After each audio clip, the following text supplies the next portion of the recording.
to Rants of a Naija Chic. Today I will be reviewing episode 9 of Real Housewives of Durban. As usual, if you've not seen my other reviews, check the description. I'm going to link everything there. And let's get right into it. This episode opens where it stopped off at the dinner where Nonku is now starting to fight with Sene, and Sene is not really having it. She's like, I explained myself to the ladies the other day, I'm not going to explain myself all over again.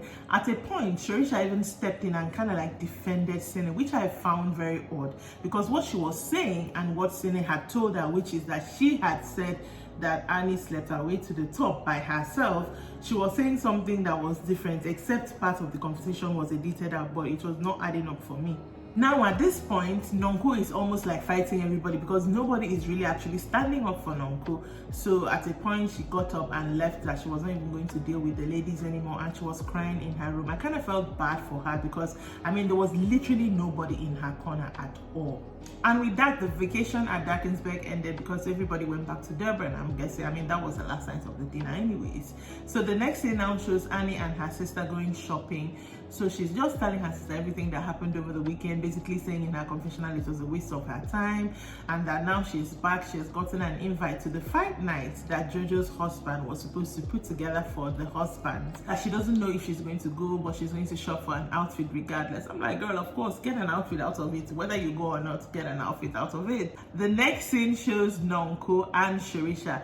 Sorisha actually visits Nonku because, I mean, like I said, at that fight, literally nobody was standing up for her. So Nonku is kind of explaining everything to Sorisha and how she felt. And in her confessional, she says that for the first time, she understood the Bible saying where everybody was like, crucify him to Jesus. And I'm like, don't tell me you're comparing yourself to Jesus. And when she was talking to Sorisha, she also said the same thing, but she was like, not like I'm going to compare myself to Jesus. But when you say something like that and then you bring up a scenario, of course, in some ways, you're comparing yourself. And it's not even the same thing. In as much as I felt bad for her, it's literally not the same thing. But at the end of their conversation, it was obvious that Sorisha believed one thing, Nonku believed one thing, and either of them were not going to be convinced anyways. But I love the fact that they were able to have a mature conversation, because that's something that increasingly we're seeing is not happening. Someone is always storming out. Then we saw Slay with her sister, and they were just going over stuff while she did some shopping for a client. But the most important part, and why I'm talking about this, is the fact that Slay has a new man in her life.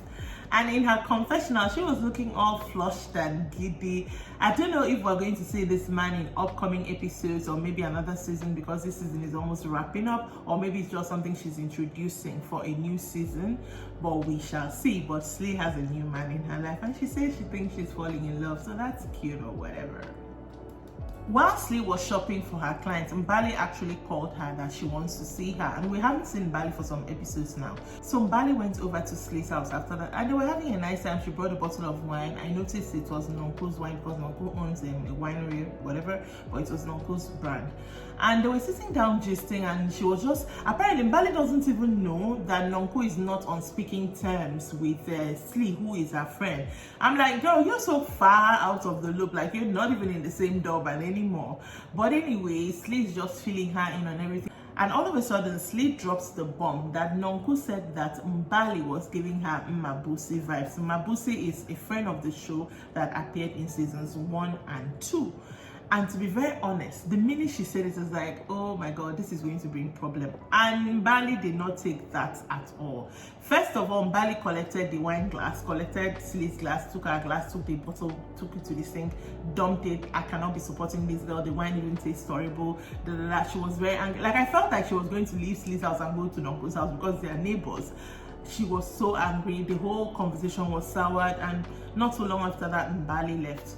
Then cut to the ladies preparing for the fight night. So apparently, like in groups, the ladies are going to support a fighter for the fight night. I do not know that whole scenario, but that's how it is. So Slay, Sorisha, and Annie are supporting one particular fighter, and it turned out that Maria, Rowan, and Nonku, I believe, are supporting another fighter. So Slay, Annie, and Sorisha went to train with their fighter, or maybe like watch their fighter train, because they're not actually going to get in the rings themselves.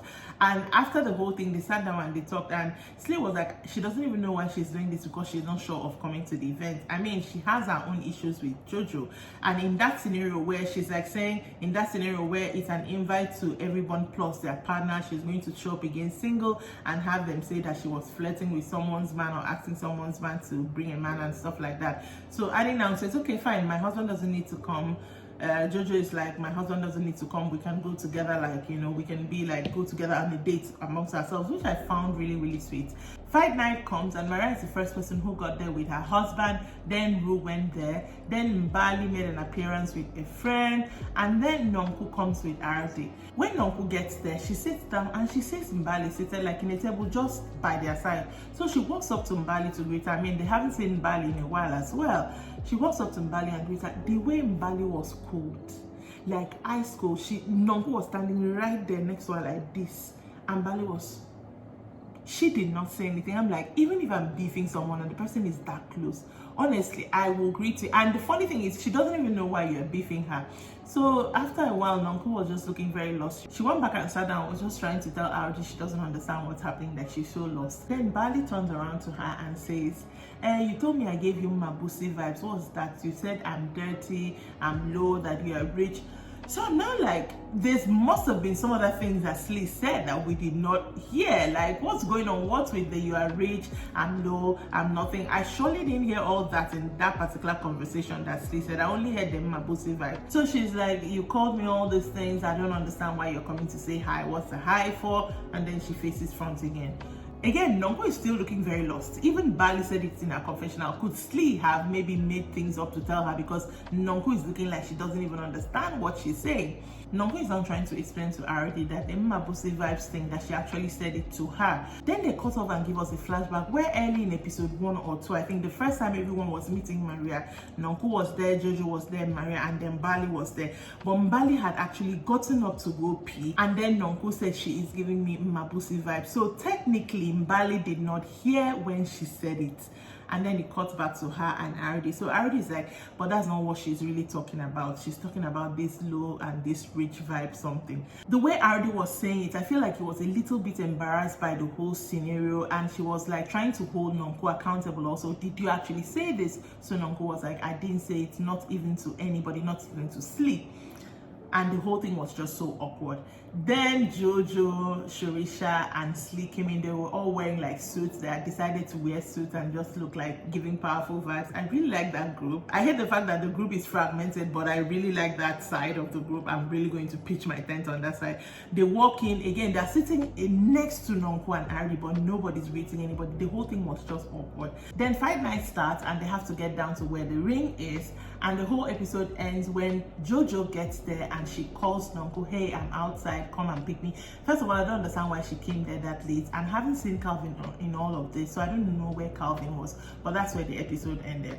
One more episode before Real Housewives of Durban ends, and it's looking like so many things are going to end unresolved, so it's going to make for a really juicy reunion. To be very honest, that's just what I think it's going to make for, because there's so many things that have been said that people have not been present for, and so many things are interpreted differently. So when they now look back and they have all that information and they're going into the reunion, honestly, the reunion is probably even going to be hotter than the whole entire season. But yeah, that is it for me for today. I hope you enjoyed watching this, and if you did, make sure that you subscribe to this channel. Make sure you share it with other people as well. Make sure you check me out on Facebook. I'm Rants of Naija Chic there as well. I am on Instagram with the same name, and I'll see you some other time. Bye.